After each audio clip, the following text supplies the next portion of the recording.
প্রথমেই যে বিষয়টা যে আপনি কারোকে কমিউনিকেট করা বা আপনার কাজের ক্ষেত্রে পারফেকশন এনেই কাজ করা যতটা সম্ভব, সেটা যদি ঠিকমতো হয়ে থাকে এই সেলফ ডাউট নিয়ে আর ভেবে লাভ নেই। মানে এটা করলে এটা হতো, এটা চেষ্টা করলে আরও হতো, সেই চেষ্টাটা ওই একবারই থাকে। সেই চেষ্টাটা যদি আপনি একবার পান সেই সুযোগটা, তখন সেইভাবেই কমপ্লিট করা উচিত। এবার এইটাকে নিয়ে বাড়ি এসে সারাক্ষণ একটা ওভার থিঙ্কিং, এটা করলে ভালো হতো, এই যে ব্যাপারটা, এটাকে আমাদের আরও বেশি যে বলা যেতে পারে আমাদের কনফিডেন্সটাকে লো করে দেয়।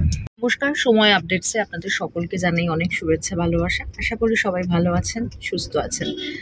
আজকে যে বিষয়ে আলোচনা করব সেটা হচ্ছে সেলফ ডাউট। সেলফ ডাউট বিষয়টা খুব গুরুত্বপূর্ণ এবং আপনাদের মধ্যে অনেকেই আমাদেরকে জানিয়েছেন যে নিজের কাজের বা নিজের বিষয়ে একটু কনফিউশন দেখা যায় এবং তারপরে ওভার থিঙ্কিং শুরু হয়। খুব সাধারণ একটা মানে কমন ব্যাপার বলতে পারি যে আমরা যখন সেলফ ডাউট করি তখন অটোমেটিক্যালি আমাদের নানা রকম ভাবনা চিন্তাগুলো আমাদের বাধ্য করে আর কি ভাবতে।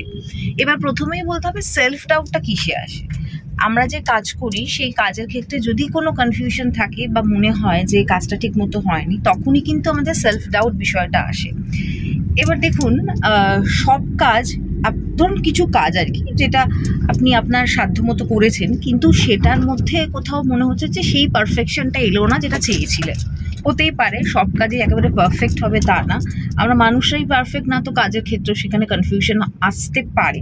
তবে যখন আমরা কাজগুলো করি তখন অন্তত কিছু বিষয়ে খেয়াল রাখা উচিত যে কোনো কথা বলা, মানে সেলফ ডাউটের মেন ব্যাপারগুলো হচ্ছে কোনো কথা বলা, কারোর সাথে কোনো কথা বলা, কমিউনিকেট করা, মিটিং, অনেক রকম অনেক কিছু মিলিয়ে এই সেলফ ডাউটটা আসে। তো ধরুন আপনি সেই কাজে আপনার মনে হলো যে কোথাও একটা খামতি রয়ে গেল, বা কারোর সাথে কথা বললেন সেখানেও বোধহয় কথাটা ঠিক মতো বলা হলো না, এবং সারাক্ষণ এই বিষয়টাকে নিয়ে আপনি ভাবতে শুরু করবেন। এবার একটা কথা বলি, যখন আমরা কোনো কিছু বলে ফেলি বা করে ফেলি সেটা তো আমরা রিটার্ন করতে পারবো না, রিটার্ন ব্যাক পসিবল না, যে যেটা হয়ে গেছে তো হয়ে গেছে।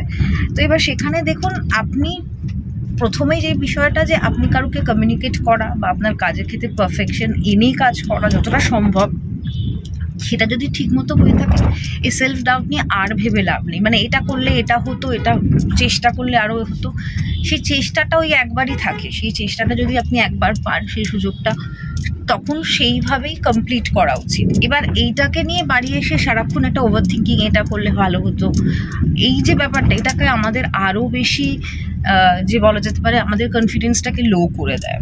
তো এটা ভাবা উচিত যে আমার থেকে আর কি, আমার পক্ষে যতটা সম্ভব আমি করেছি। এবার যদি সেটা ঠিকমতো সাকসেসফুল না হয় বা সেরকম আশাপ্রদ না হয়, যেমন ছেলে মেয়েদের পরীক্ষার ক্ষেত্রেই ধরুন, তারা প্রিপারেশন নিয়ে গিয়ে তাদের সেরকমভাবে হয়তো পরীক্ষায় হলো না, এবং সে তার চেষ্টা করেছে, এবং সেটা সেভাবে ভাবা উচিত না, এটাকে না ভেবে নেক্সট স্টেপটাকে ভাবা উচিত। মানে আমরা প্রবলেম সলভিংয়ের দিকে যদি একটু ভাবি, যে প্রবলেমটাকে নিয়ে বসে থেকে লাভ নেই, সলভটা কীভাবে করবো। অনেকেই থাকে সমস্যাকে নিয়ে, এটা হচ্ছে এটা করতে হবে, এটা হতে, এসব করে কোনো লাভ হয় না, অ্যাকচুয়ালি সময় নষ্ট হয়, আমাদের ব্রেনকে মানে কি বলবো, মানে ঠিকমতো ইনভেস্ট করা হয় না, বা একই বিষয়ে ভাবানো হয়। তো সেটাকে না করে যদি আমরা নেক্সট স্টেপটা ভাবি, প্রবলেম সলভিং ভাবি, যে নেক্সটটা আমরা আরও বেটারভাবে করতে পারি।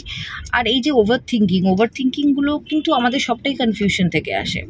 ভেবে দেখুন, বারবার করে একটা বিষয়ে ভাবছি, কিন্তু এটা থেকে আমার কিছু কাজ হচ্ছে, সময় নষ্ট হচ্ছে, এক নম্বর আমার মেন্টাল হেলথ ঠিক থাকছে না।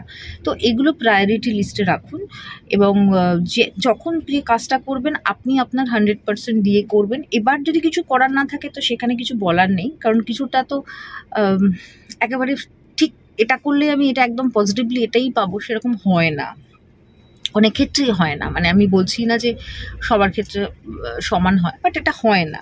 তো তাহলে সেটাই করি, এবং এই যে ওভার থিঙ্কিং, ওটাকে আমরা একটুখানি কমিয়ে দিই। ওভার থিঙ্কিংটা কিন্তু মারাত্মকভাবে সমস্যা আসে, এবং মেন্টাল হেলথের ক্ষেত্রে কিন্তু একদম ঠিক না।